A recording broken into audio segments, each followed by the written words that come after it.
risiko kiper ketiga lah.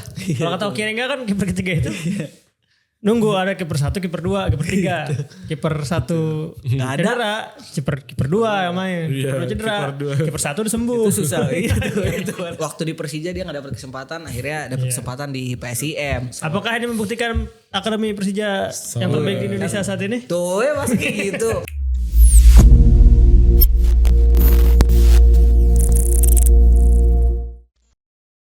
Selamat datang di Ruang Pandit sama gue Ajit. Abdillah. Lirawan. Dan kalau kalian nonton episode ini dan tiba-tiba kami minum, itu syutingnya malam ya.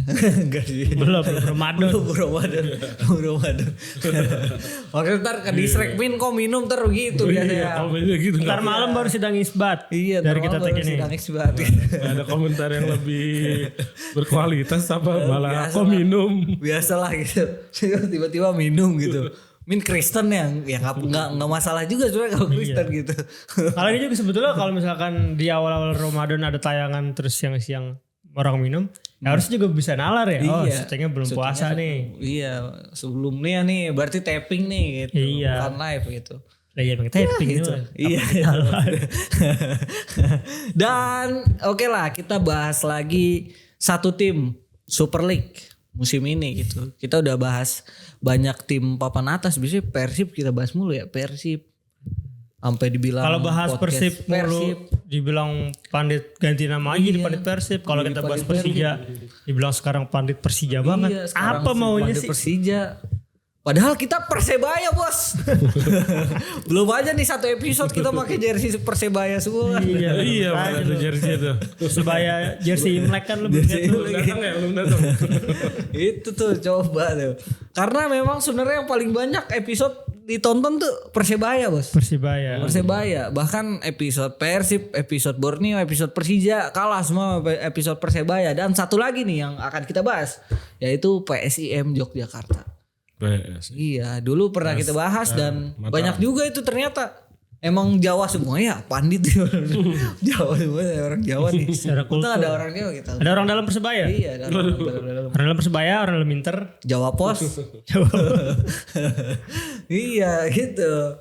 Jadi pas lah, maksudnya kita bahas PSIM karena nih PSIM ternyata memang cukup banyak nih masanya. Coba dong nanti kalau kalian lihat episode ini absen, kalian tuh sebenarnya dari mana daerahnya nih, kita sapa-sapa nih dari Jogja ya kan. Iya. Kayak ada teman-teman dari bawah skor nonton PSIM. Oh iya, oh gitu. Itu atau dari Malioboro gitu kan. Malioboro Jogja kan ya. Iya. PSIM itu dong. Kan itu dong. Taunya itu dong. Itu dari monumen PSSI itu. Tuh. Itu baru PSIM. Monumen tua banget jadinya tuh. Ada dekat Stadion Mandala Gerida. Iya benar.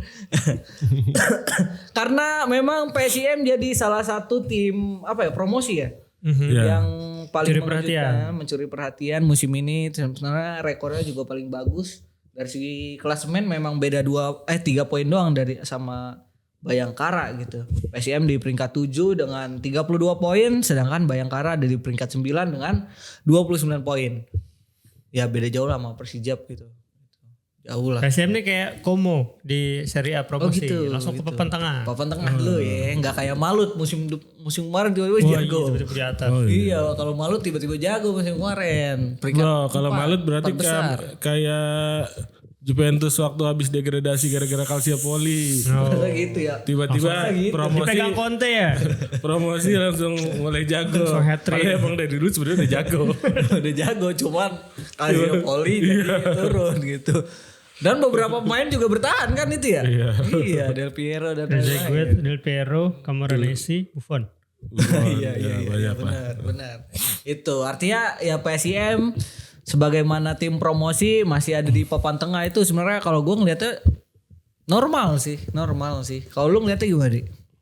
Betulnya kalau untuk ukuran tim promosi bisa ada di papan tengah ya itu pencapaian positif ya. Pencapaian bagus. Yang biasanya kan sewajarnya tim promosi kan ya udah ekspektasinya setidaknya untuk bertahan. Yang untuk bertahan slot amannya ya untuk ada di papan tengah. Tapi yang diperlihatkan PSIM sejauh ini terutama di awal musim itu kan lebih dari cukup menurut gua, karena mereka juga sempat punya rekor tandang yang lebih bagus dibandingkan rekor kandangnya.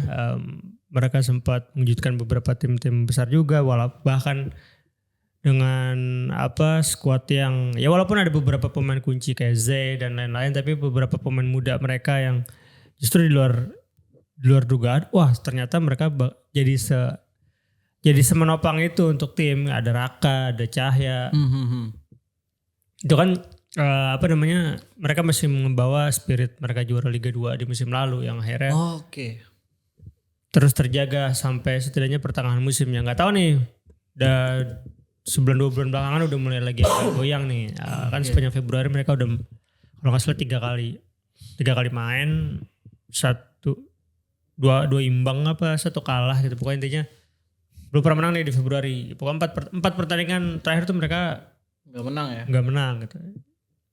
Jadi menurut gua apa yang sudah mereka perlihatkan sejauh ini sebagai tim promosi, kalau dari kacamata manajemen harusnya cukup ya. Cukup artinya ya ini pencapaian yang patut diapresiasi untuk setidaknya mereka mempersiapkan diri musim depan gimana bisa lebih terbang lebih tinggi lagi. Itu ya. Karena memang kalau inget-inget supporternya PSIM gitu ya kan bertahun-tahun gitu di Liga 2 hampir lagi dan akhirnya ini main di Super League gitu kan, artinya mereka nggak punya ekspektasi yang terlalu tinggi pastinya, dan melihat tim mereka secara tim promosi terus ada di peringkat 7. Atasnya juga kok tim-tim ini kan kok udah tim-tim Persita, Persebaya, Malut yang emang secara kekuatan lebih bagus lah memang. Dan mereka udah punya pengalaman gitu ketimbang PSIM yang baru balik lagi ke kasta tertinggi sejak gitu. 2006 ya. Waktu itu degradasi karena gempa itu. Gempa Jogja ya. Mereka mengundurkan diri kan? Iya. Kalau Lunas gimana ngeliatnya? PSIM sih emang di antara 3 tim promosi ini kan sebenarnya kalau di awal sempat prediksi secara kekuatan materi tim yang paling ideal itu Bayangkara ya. Karena skuadnya cukup mumpuni, udah pengalaman juga di kasta teratas, udah pernah juara. Terus setelah itu ada PSM, baru Persija. Persija dinilai paling kurang karena dari segi komposisi persiapan tim memang gak ideal banget Persija di awal-awal gitu. Dan ternyata yang di luar dugaan ya PSM bisa di awal-awal musim bisa melampaui apa yang dilakukan Bayangkara, bahkan walaupun Bayangkara sekarang udah mulai agak naik lagi ya gitu. Tapi apa yang dicapai PSM udah di luar ekspektasi. Benar sebagai tim promosi cukup mengejutkan, walaupun sebenarnya dari semenjak di Liga 2 lah ya, Liga 2 sebenarnya PSM secara tim manajerialnya juga sebenarnya udah cukup oke ya. Di tim mereka ada ini juga kan Ciliana yang sebenarnya backgroundnya itu dari marketing sampai akhirnya jadi bosnya cukup oke dia dalam mengelola PSIM gitu. Bahkan sempat waktu kapan ya dulu sempat ngobrol juga sama dia dianggap media Vietnam kan kadang-kadang suka beritain aneh-aneh lah tentang sepak bola Indonesia gitu. Salah satu calon ketua PSSI nama dia sempat masuk gitu. Iya. Gitu. Nama Liana Tasno. Gitu. Dan kalau ngelihat emang persiapan PSM sebenarnya cukup siap di awal gitu ya. Secara manajemen oke, terus secara squad juga lumayan oke. Mereka ngedatengin beberapa pemain yang udah pengalaman juga. Erwin Haljeta sebelumnya sempat PSM gitu kan. Terus ada Yusaku sebelumnya di Liga 2 juga cukup solid. Terus ada Rahmat Soda juga main bagus. Ya, terus ada muda tuh ya, pemain asing muda jarang sih. Main di pivot dia cukup. Rahmat Soda. Ya, terus ada Mingo juga di waktu di awal-awal tuh duet sama Yusaku juga cukup solid. Di tengah ada Jepalente kita tahu kualitasnya seperti apa di Liga Indonesia. Malah melintang klub-klub. Ditambah lagi ada Eze, Vidal juga kan di winger. Ya secara squad gimana ngelihat squad mereka kan pastilah ya Vidal, Cepalente. Wah ini mah bisa lah bersaing. Walaupun mungkin sebenarnya masalah di PSIM kelihatannya secara kedalaman gitu kan. Untuk pelapis-pelapis pemain inti kan mereka jaraknya agak jauh ya. Ketika Cepalente absen, pelapisnya nggak sebanding. Ketika Vidal absen, pelapisnya nggak sebanding gitu. Dan di tengah musim juga mereka cuma ngedatengin satu pemain asing baru kan si Van de Apart atau siapa gitu ya. Ya itu untuk juga untuk ngelapisin di sektor belakang di beberapa pertandingan dia duet sama Mingo kan di belakang cukup oke gitu. Tapi kalau ngelihat dari segi komposisi skuad gitu, dan konsistensi di beberapa pertandingan terakhir emang PSM agak-agak susah untuk bisa naik lagi gitu kan bersaing di papan atas sih gue ngeliat. Oke, iya gue juga yang ngeliat ya, apalagi dengan dari awal datangnya Cepalente ke PSIM gue udah yakin banget itu memang bakal bertumpu pada Cepalente ini tim, karena berkaca dari beberapa timnya Cepalente sebelumnya gitu. Setiap ada Cepalente pasti otak utama tim tersebut adalah Cepalente gitu. Yang sebenarnya itu dua sisi mata uang ya, maksudnya di satu sisi mungkin ya bagus gitu. Tapi kalau lu punya ini, tapi ketergantungan ketika itu nggak ada, sama kayak Persija tuh Alano nggak ada, kreativitas jadi berkurang gitu. Tapi sejauh ini memang Cepalente jarang absen juga, nggak kayak Alano gitu.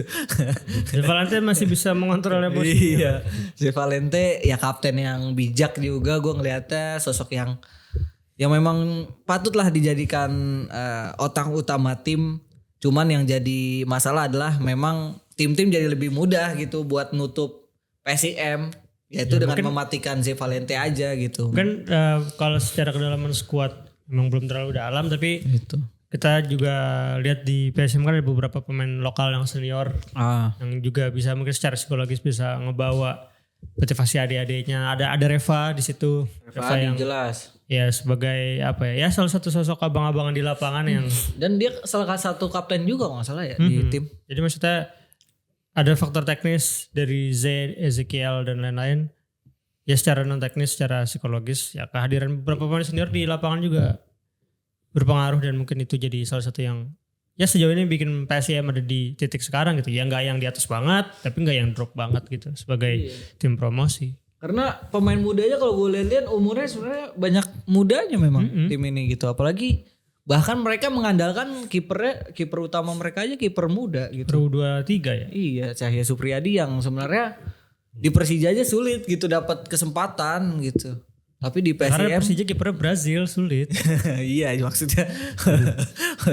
Maksud gue kan harusnya dapat kesempatan sesekali gitu. Sekali mah dapat. Cuman kan cadangannya bagol gitu kan susah juga. Makin susah gitu ya, susah gitu, pilihan ketiga tetap aja Cahya Supriyadi. Apalagi dia kan jatuhnya kalau di Persija tuh pemain akademi yang naik tingkat, pasti pilihan ketiga tetap susah gitu. Akhirnya Cahya Supriyadi pindah ke PSIM jadi tumpuan gitu dia. Dan ya gue gak ngerti ada hitung-hitungan apa di Hang Lekir ya, tapi akhirnya itu keputusan ngambil ya udah Cahya Supriyadi akhirnya ke PSIM. Iya, dan ya kelihatan lah maksudnya artinya nih orang, nih anak udah sanggup kok jadi pilihan utama dari musim gitu. lalu kan? Iya, dari musim lalu di Liga 2. Juga kan? Ya untungnya kan di situ. Jadi di tempat dari Liga 2 yang musim lalu secara kuota pemain asingnya nggak banyak. Iya benar. Jadi otomatis kan memaksimalkan pemain lokal gitu kan, dan ada Cahya yang udah level timnas. Jadi pakai, dan akhirnya ternyata dibayar kepercayaan itu. Iya. Ya itulah resiko kiper ketiga lah. Kalau kata Oki enggak kan kiper ketiga itu. Nunggu ada kiper 1, kiper 2, kiper 3. Kiper 1 enggak ada. Kiper 2 yang main. Kiper cedera. Kiper 1 udah sembuh. Itu susah. itu benar tuh susah. Susah juga kiper 1 sama 2 cedera tuh jarang banget. Iya, kasusnya kan kayak Martinez juga kan dulu kan di Arsenal kan kayak gitu ya. Dia pilihan ketiga. Leno cedera, masih ada kiper kedua kalau nggak salah siapa tuh dulu. Ya dia ketiga gitu, akhirnya belum dapat kesempatan gitu. Kiper kedua lagi berhalangan, tiba-tiba Leno-nya udah sembuh. Ternyata jago gitulah. Itulah namanya kiper susah, memperjuangkan satu tempat doang kan gitu. Tapi ya Cahya ternyata bisa membuktikan bahwa dia memang salah satu kiper muda Indonesia yang punya potensi gitu. Ya, dan selain ada Cahaya Supriyadi ada Kak Cahyana juga. Anak muda Persija juga. Iya. Ya Persija amat lah ntar Maksudnya kan komen lah. dulunya kan di Persija. Iya, Akademi. Yaltras. Iya maksudnya ternyata yang waktu di Persija dia gak dapat kesempatan, akhirnya dapat kesempatan di PSIM. Apakah ini membuktikan Akademi Persija yang terbaik di Indonesia saat ini? Tuh ya masa kayak gitu. Masa kayak gitu. Sawangan boy. Masa kayak gitu iniannya apa Keberhasilan akademi apa kesimpulannya ke situ? Keberhasilan akademi itu dilihat dari seberapa banyak produk dipakai sama tim. Iya sih. Iya bisa dijadikan tolak ukur sebenarnya kan kalau kita lihat. Tapi memang ya ternyata hadirnya pemain-pemain akademi Persija ini bermanfaat untuk tim-tim lain. Salah satunya PSIM gitu yang bisa memaksimalkan bakat-bakat muda Persija yang ternyata nggak dapet tempatnya di situ. Oke lalu ke gua aja gitu dapet tempat. Kayak Fabregas justru kan bersinar di Arsenal. Baru setelah bersinar di Arsenal balik lagi ke Barcelona. Benar. Dan sekarang di Como dia suka mengandalkan pemain-pemain muda gitu. Rizky Ridho bersinar sekarang di Persija. Iya. Tuh. Enggak lah dari Persibaya. Iya tapi kan sekarang enggak lah Rizky Ridho dari Persibaya juga udah naik.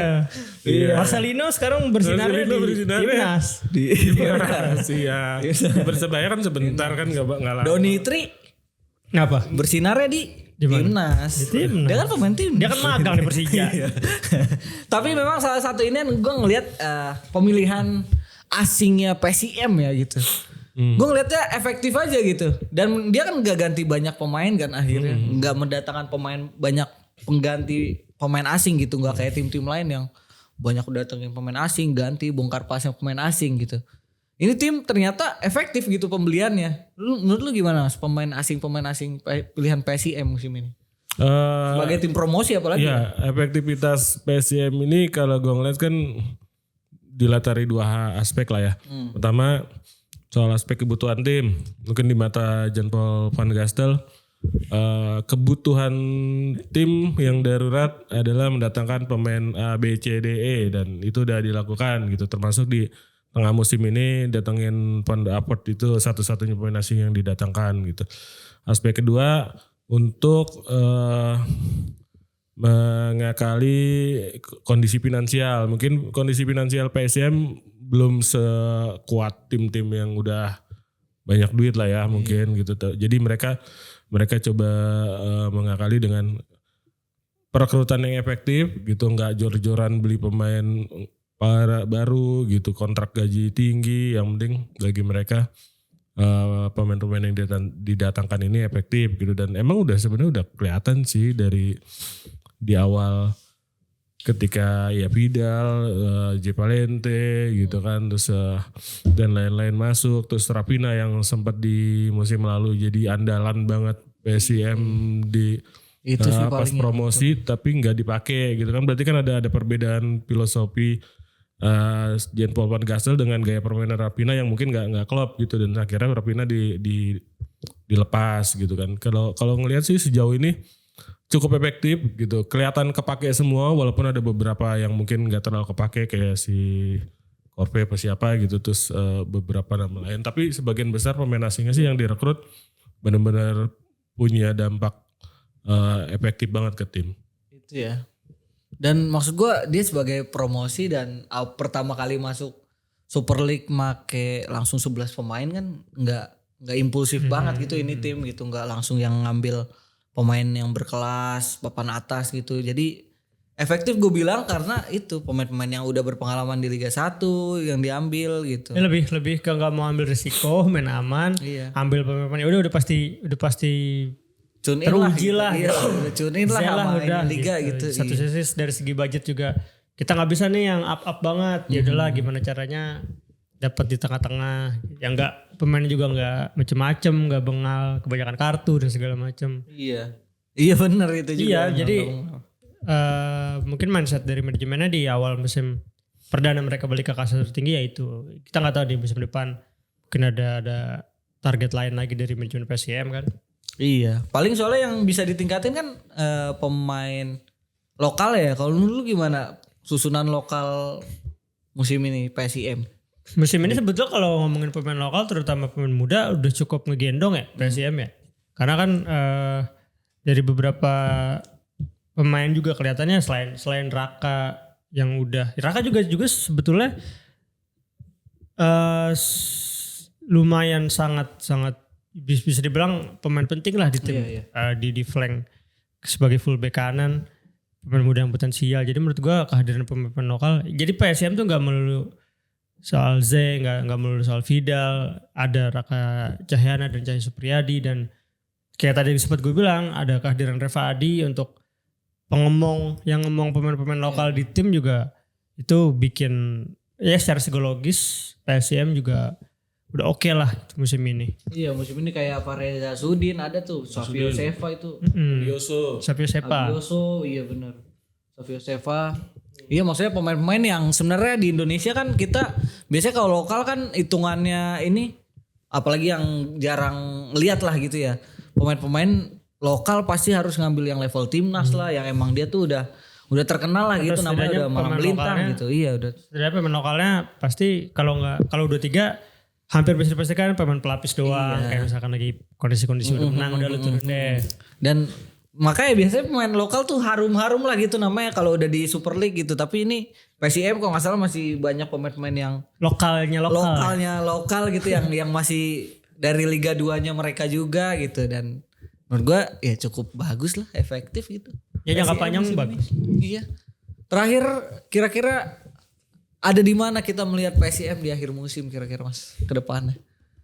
PSM kalau bayangan di performa beberapa pertandingan terakhir juga kan dia 4 pertandingan belum pernah menang.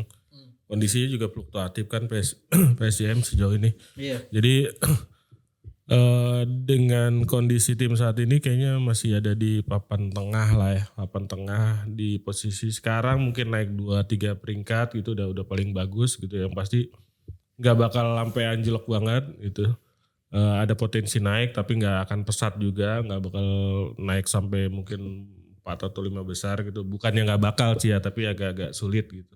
Kondisi PSM sekarang ya bersaing di papan tengah itu udah cukup ideal gitu, dan tinggal lihat musim depan mungkin membenahi lagi. Oke. Lo gimana Dik? Ya terbaik yang bisa PSM lakuin sebetulnya kalau emang full banget itu ya bersaing sama Persebaya dan Malut ya untuk di 5-6-7-nya ini gitu. Kalau Bayangkara bisa lah, bisa dilewatin gitu. Ya semaksimal kalau ditanya di mana gua akan melihat PSM, mereka masih akan ada di Super League musim depan. Ya musim ini finish antara 5-7 lah. 5-7 ya. Justru karena 1, 2, 3, 4 menengah ke atas lah ya gitu ya. Menengah ke atas. Menengah ke atas. Kayak ekonomi rakyat. Iya. Menengah ke atas. Tapi benar 10 ke atas soalnya kan. Iya kan untuk nembus 4 ke atas gak usah 4 ke atas dulu, 5-6-nya masih ada Persebaya sama. Iya, Persebaya aja yang bangkit aja untuk nembus ke 4 besar aja masih agak siap-siap. Iya. Soalnya kan ada Malut tuh di situ. Kita tahu Malut jor-jorannya kayak apa, kita tahu tuh Malut ya kan. Malut kan buat jagain peluang dia di peringkat atas. Iya, itu dia maksudnya. Itu dia pembahasan kami soal PSM Yogyakarta. Menurut kalian gimana nih Braja Musti ya? Tapi itu supporternya apa? Nama salah satu supporter aja sih. Salah satu kelompok supporter kan Braja Musti itu. Kalau supporter PSM gimana nih tanggapannya soal tim kalian musim ini? Apakah sudah cukup baik dan sudah cukup puas atau masih bisa naik terus sampai juara musim ini? Aduh. Gitu kan. Coba tulis kolom komentar ya. Sampai jumpa di episode berikutnya.